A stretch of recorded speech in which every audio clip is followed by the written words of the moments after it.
Hello, everybody. Welcome back. It's Lunch Bytes, the Website 101 podcast team. We're the podcast for people who want to learn more about building and managing websites, and this is our Lunch Bytes thing that we do on YouTube every couple weeks. I'm Mike Mella. The first and the third Wednesday of every Sure, month. but it's effectively I guess it's not always every couple of weeks. Sometimes there's 3 in between or whatever. That's right. We don't want to alienate any new viewers because beginning of the school semester, that means I tell all of my students to go and subscribe and to like and to follow along and to when the lives are happening. So nice. When does your semester start? It did. We're like in week 3 now. Oh, well, that's how in tune I am. Well, aren't both of your kids is it one of your kids in school? Yeah, but you're at a college, and the semesters are a little bit different than Post-secondary education starts the same. Oh, all right. I thought you had different semesters. What do I know?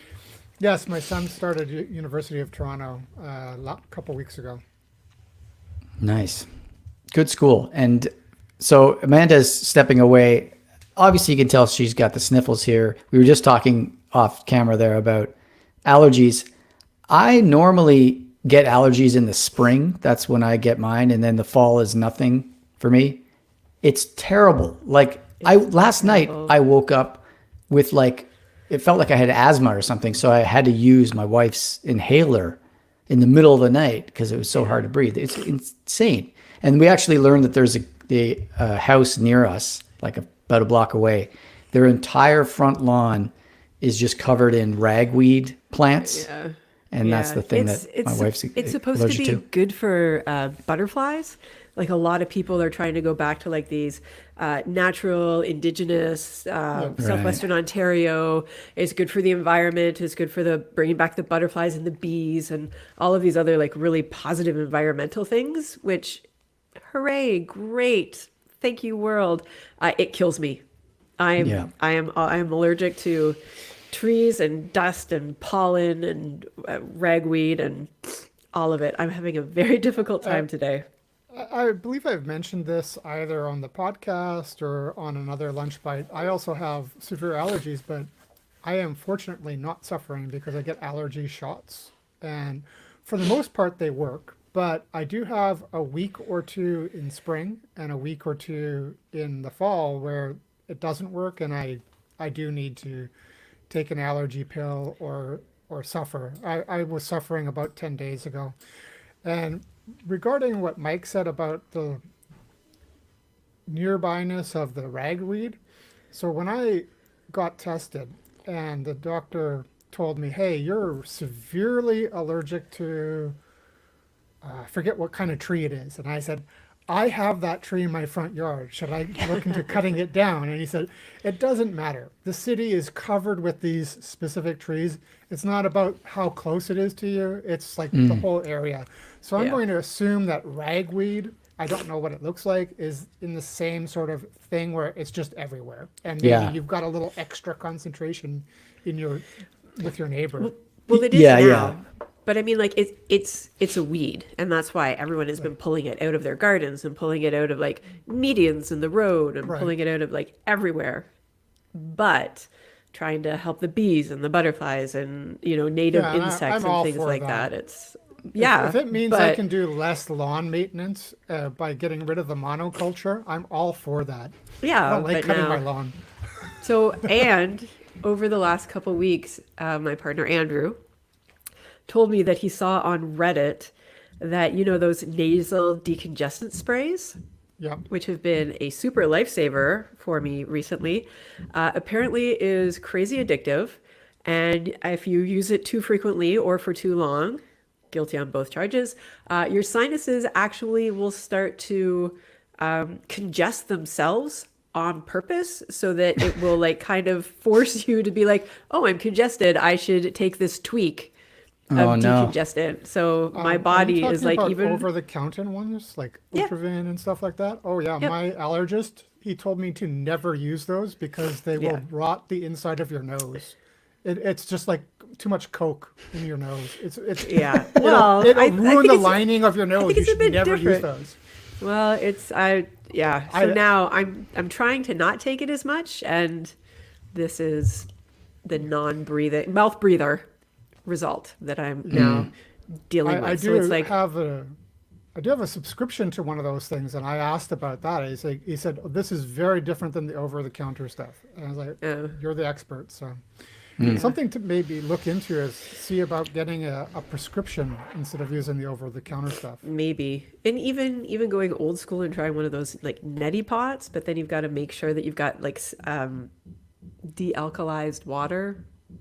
Like you can't just use tap water with them because that You will can, cause infections in your sinuses.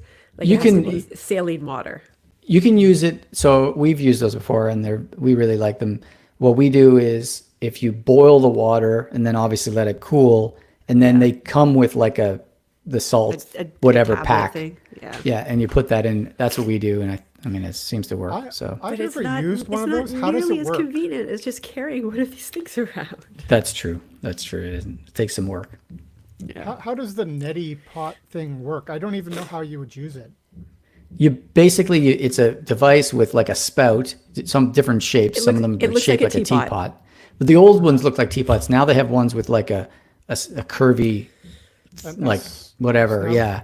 And you hold it up to one nostril, squeeze it or pour it, and water goes into your nasal cavity and comes out the other. It's super gross. You do it over the sink, You have to but do it over it the just sink. clears everything out of your head. It's really great.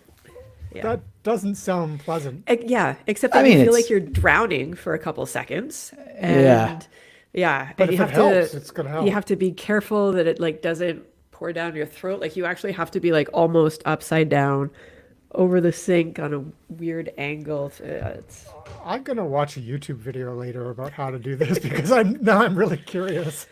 I'm a big fan of those things. I think they work, except that they're temporary, right? They clear you out for a few hours and then it's going to be back. So, I don't know. well, But I mean drugs that's are quite also frankly temporary.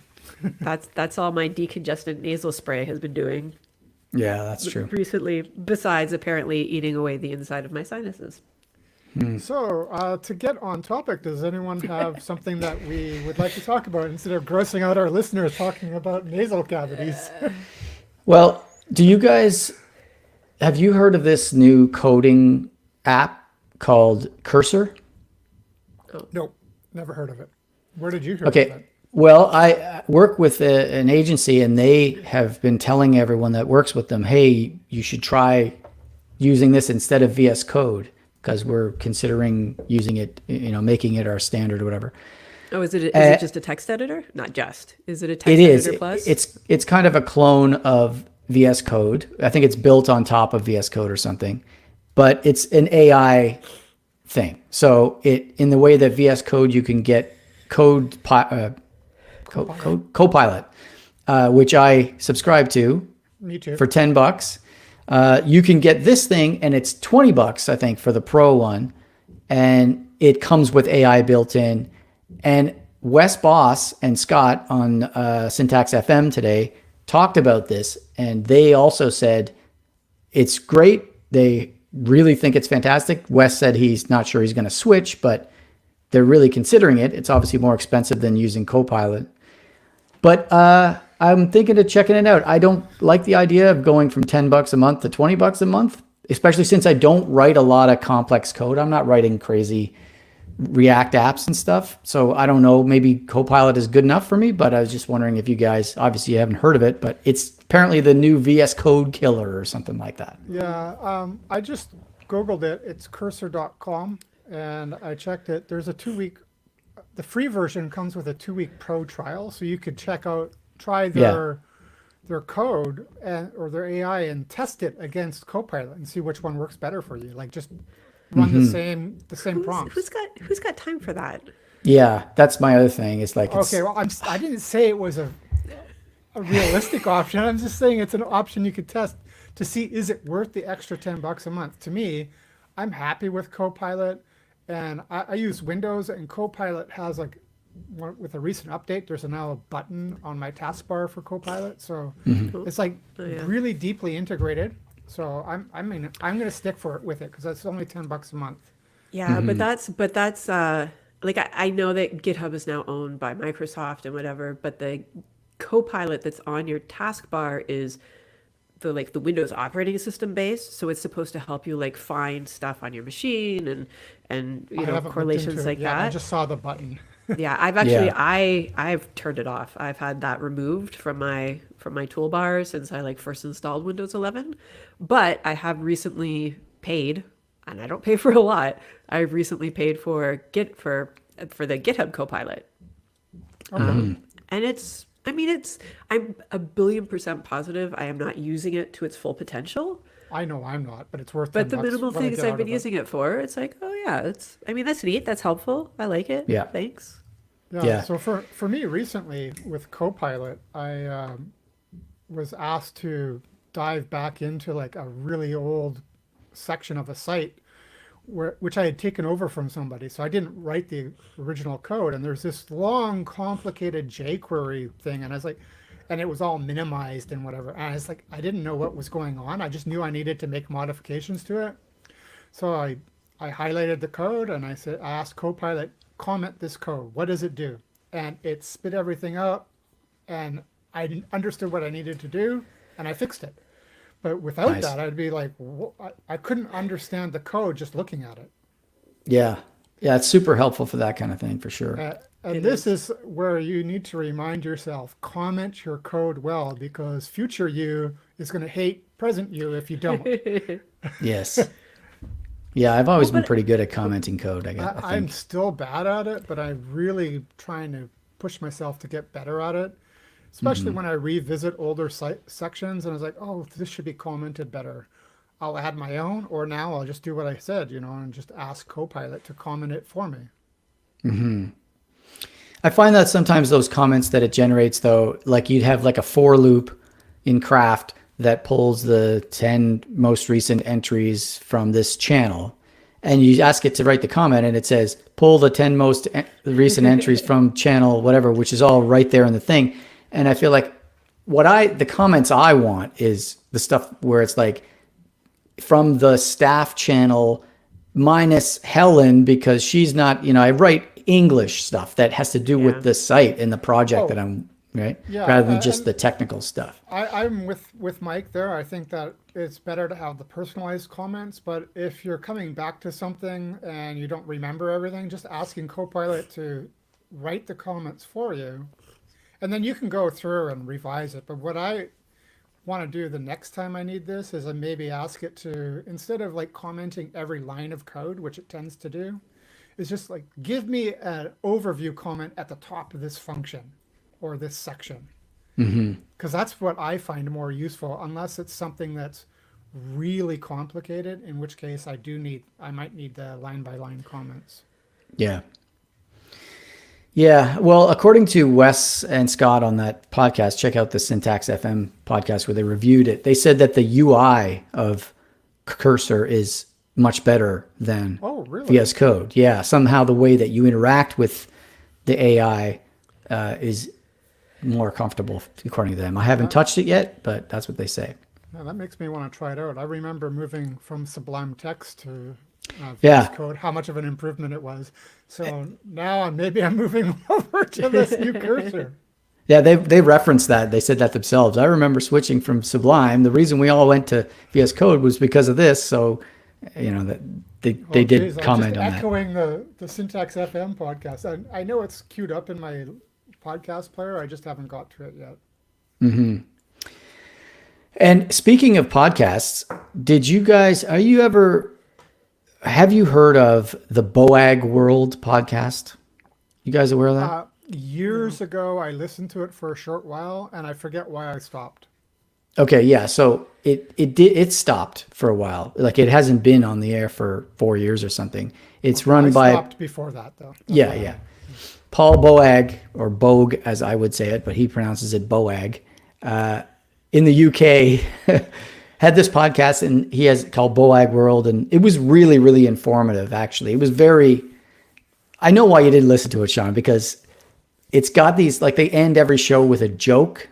They just tell a joke, and I was like, I'm always skipping the joke. I don't care about it. I don't listen to the show to hear a joke. I'm listening for the tech stuff. I don't think I would quit just because of a joke. Probably were they known to like wander around, meander, and ramble aimlessly. Yeah, I would say that's right. It's the same reason I dropped a few other podcasts is because the hosts just ramble aimlessly for 15 minutes before they do Yes. something. And then they spend another 10 minutes in the middle rambling. And a few minutes later, they ramble again. And I was like, sorry, I'm listening because I want to learn something, not hear about your neti pot Yes. to take a shot at ourselves today. Absolutely. Yeah, that sounds right. But there's these really gold segments kind of in the middle where they put a lot of work into what they're saying and that. But other than that, yeah, there's a lot of cruft. Anyway, all this to say, it's back on the air. They've started it up again. And I checked out the first episode. And the reason I'm bringing it up is because they did a review of like tools they use, software they use for user research. So like when you're doing usability testing and stuff like that. And they went through, I don't know, a dozen or something different things. And they talked about why they're great. And they have references on their website where you can go and get more detail and all this. And I was kind of going to ask you guys if you ever do any kind of research like that with the audience of your clients when you're building a site. Do you ever like do usability testing, tree testing, any of that kind of stuff? I do some of it, but not all of it. What do you guys, I know that often you're working for agencies, Sean, you at least anyway. Yeah. So maybe you don't get asked to do this kind of stuff, but any thoughts on that? It's something I want to learn about because I do have a few of my own personal clients, including one that we're going live today with their site that we rebuilt. But no, I don't have any experience and I don't know anything. Amanda? I don't do the design part. I don't do the planning part. I just write the code. So Yeah, it's yeah. possible that the designer or the project manager or whatever, when they're dealing with the client, they've done all that stuff. I feel like no, still. No, yeah. No, it's not really, and it's not really. I mean, I just write the code. It's not something that I even have an interest of looking into. Yeah. But I can see how it would be useful on a project. Yeah, I find, like I say, I don't always do it because it's hard to work it into the budget. Like sometimes people Yeah. don't want to bother paying for that stuff. But I do like the idea of being able to, survey their audience or whatever and come back to them and say, look, here is proof that going this way, doing this approach is a good way to do it because we can see that they will find it if you put it over there, that kind of thing. Yeah. Well, And there was some really useful sounding. Yeah, go ahead. Andrew in his corporate job has done things like A/B testing before, which Oh, sounds yeah? like it would be like the same type Yep. of thing. Yep, they addressed that actually. Google used to have something called Google. I don't remember what the hell it's called now, but it was an A/B testing thing that Google offered for free, and now they don't. They sort of sunsetted that. So they talked about some other tools that do something similar, and anyway, it's really cool. There's a whole big list of stuff, and it was just like, of course, they all cost money. That's the other problem. It's like, Amanda, you've said death by 1,000 cuts is that your Yeah. description sometimes when you're subscribing to all these things. But with a given project, if your budget's high enough, I suppose you could just sign up, pay the $100 for this test, and then just shut it down after and just bill the client for it. Yeah, So- but it's not just the cost of the service, it's the cost of analyzing it all and talking about it and then paying you and possibly paying the people who are the subjects. Like there's a lot of man hours and potential Yep. costs involved outside of just paying for the monthly subscription cost for whatever you're using. Yeah, totally. I'm currently working with a client that has a newsletter that they send out to their members, and hundreds of people are opening it. Like the open rate is very, very high. And I was like, oh man, this is awesome. We can ask them stuff about the menu and this and that. And I'm thinking of kind of incorporating one of these tools to do that, just to make sure that the site map that we draw is the way they expect it to be, that kind of stuff. Because I'm getting a lot of pushback by some people on this, in this group, and then not so much pushback from other people. And it's like getting everyone to work together. A good way to do that is to say, look, this is actual user evidence that shows that this way is the right way, right? Right. So I'm thinking of Social using science some of for the these. Yeah, and I've done it before. I've done I like doing what's called tree testing. It's an easy one to do where you have your navigation menu that you've made, but it's written out in just a tree, like on your folders on your computer, where you can kind of open a thing and it shows the submenu in that folder or whatever. And you just get people to find one. You say like, find the contact us page, and they will click around, and if they reach it, they click it, and then it's like, I've reached the finish line sort of thing. And if most people can't find it, it's not in the right place, right? So I've done that before. I'm a big fan of that. I have a question about that. So it's not in the right place. Could it also be that if it's not a top level navigation, that your parent levels are not named correctly? Yeah, I mean, that's true. You could study it a bunch of different ways. Like usually the one I use, it tracks where people click. So if you're asking them to find a certain page and most of them go through a path that's the wrong path, then you could say that, yeah, maybe they're not understanding the parent label of the one I put it in, or it could be that they just expect it to be in that other section. There's a bunch of ways you can look at it. So you do have to do some thinking about it for sure. All right, interesting. Yeah, but at least it shows you, this map is not going to work, so let's not do it. It's a good way to find that out, because there's nothing worse than building a whole site and then people are like, what? I don't understand where anything is, all that stuff. Anyway, yeah, if I end up using any of these tools that I'm learning about through this podcast, I'll let you know, and maybe I'll do a little sort of review of them on the show. One quick question. You listened to the latest revitalized episode of Boag World. Do they still ramble a lot, or does it get more to the point? Well, because it was the first episode, they did a lot of, hey, we're back, and it's been a long time, and I can't even remember how to do this, and all that silly stuff. So they rambled a little bit because of that, and they still had the joke. The joke wouldn't bother me. It's like the constant off-topicness, or the first 20% of the episode is just like random stuff. I know in Lunch Bytes, we tend to be a little bit off topic, but when we actually record the actual podcast, our podcast has very little rambling. That's right. And when we do it, we actively edit it out. So that I like that. And I look at, for us, Lunch Bytes is more of a casual version of the podcast, because we don't edit it. It's live and raw, and we could drop F-bombs if we wanted to, which we don't, but we could, and it would just go out there. Yes, absolutely. Yeah, I agree with you that it's like, I just get down to the meat of what you're talking about and let me get on with my life. It's very rare that I like to hear anyone ramble about things. For the podcast where I want rambling, it's like comedy podcasts that, like Smartless or Handsome or one of those, and ramble all you want, I guess. But yeah, not tech stuff. Yeah, to slightly ramble myself, there was this really great podcast from one of the big networks that they put out daily or weekly, but I had to drop it because there was so much off-topicness on it. It was like this Josh and something or other. I don't know. I think you listened to the podcast before, but I dropped it. And I missed the topics, but they just rambled so much I just couldn't. It drove me nuts. Yeah. I have a podcast that I listen to that it's not rambling, but at the beginning of every episode, they do this enormous intro where he just kind of sets up what they're talking about. And I've added on my podcast player, I've told it to skip the first 2.5 minutes of every episode, because I know he's going to do that. And I just get right into the topic after that. It usually works. Do that?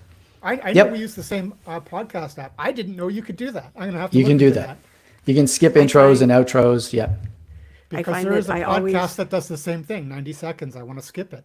I'm sorry, Amanda. Go ahead, Amanda. That's okay. I always listen to podcasts at 1.5 speed. And now I find that it's affecting all of my other media consumption. Any YouTube videos, shut up, has to be 1.5 speed. Even like listening to music, it's like, oh, I didn't realize the song was so slow. Watching any TV shows or movies, and it's like I have to like remind myself to sit back and enjoy it, that it's not a race to get through it. But it just seems like anytime I want to just get information, it's like just get to it, jump to it, sound like a chipmunk, or it's taking too long. My attention span is dwindled a lot. Yeah, I'm kind of like that too. Me too. I wish that YouTube would have a setting in my profile so I could make it do a minimum of 1.25. Yeah. Like have it default at that for all videos. Right. Yeah, because I don't go to YouTube for music. I use Spotify, so I don't want to listen to it at normal speed. I want to listen at one point. What I would really like to see for YouTube and other video type places is instead of 1.25 and 1.5, 1.75, I'd like to have it as 1.1, 0.2, 0.3, like that, a little bit more granular, because for me 1.25 is too slow for video, but 1.5 is sometimes too fast, and I just I think and you actually can. for movies I started watching at 1.25 if it's a drama, because dramas tend to be slow. Action movies I watch at normal speed. So many directors are so angry at you right now. I, Remember when I, I, everyone I know they remember when are. everyone was complaining about the audio of some movie and the director's response was like, well, if you had a proper sound system, the movie would have sounded Right. great. And it's like nobody has that at home. So I can just imagine all of the directors who've been so concerned about pacing and the suspenseful build up, and Sean's like, nope, I just want to get to the jump scare. Skip, Get skip, to the skip. conclusion. Yeah, it's like one if it's a drama, I just like 1.25. Like especially like for a longer movie, if a movie is like 2.5 hours, if I do it at 1.25, I'm saving 35 or 40 minutes of my life. I listen to podcasts at multiple speeds, but I have never watched a movie at high speed ever at any Well, any I won't watch a movie increased higher speed. than 1.25, and honestly, it's a little bit fast because, as Amanda said, it does affect the pacing. But this is where I want that more granular control. I'd like to watch a movie at 1.1 or 1.2. Oh man, Just watch it at one. we're very impatient. We are. We're so impatient. And think of how I've already caught my 9-year-old many times. This is now his normal. He will be at the computer playing a video game and have his tablet beside him on YouTube Kids, and it drives me crazy because Andrew will do it too. We'll be watching TV and I'll look over and he'll be on his phone as well, and it's like you can't Yeah. like what is it? The concept of multitasking is fake. Like Yes. nobody can actually multitask. You're just Yep. constantly interrupting yourself. Everybody may be thinks they effective. can multitask, but science shows you can't. Yeah. Yeah. What is it? What was it in Parks and Rec? Um, never half-ass two things. You should full-ass one. Nice. I think Homer Simpson has something about that too. I was using my whole ass, I think he said when Bart said you're But half-assing it. I too am guilty of sometimes I'll be watching TV and then I'll start looking at my phone. It's like, and then I catch myself and I slam my phone down. It's like, And we're not even young people when we're doing this. Imagine. no, no, no. There's gray hairs in all of us. All right. That's Friends Amanda. of Ben, I feel awful. Yeah, I know. You look like you're gonna like, I don't Yeah, know, you need to pass out or explode or something. So you better get some rest. I'm gonna go snort all of the drugs, even though it's killing me from the inside. Yeah. Take more Do the pills. neti pot too. I hope you all the recover things. soon. Thank you. Yeah. God, and the thing is, it seems like I'm waiting for the first frost, and the fact that the 10-day forecast says that the end of September is going to be like in the mid-20s. It's like, oh, for fuck's sake. Yeah. No, Just no. A everything couple of years die ago, it was already. like plus 18 in November. Yeah, no, that Oh happens. yeah. Right. Lord. Okay. Goodbye, everybody. Bye, everyone. Bye.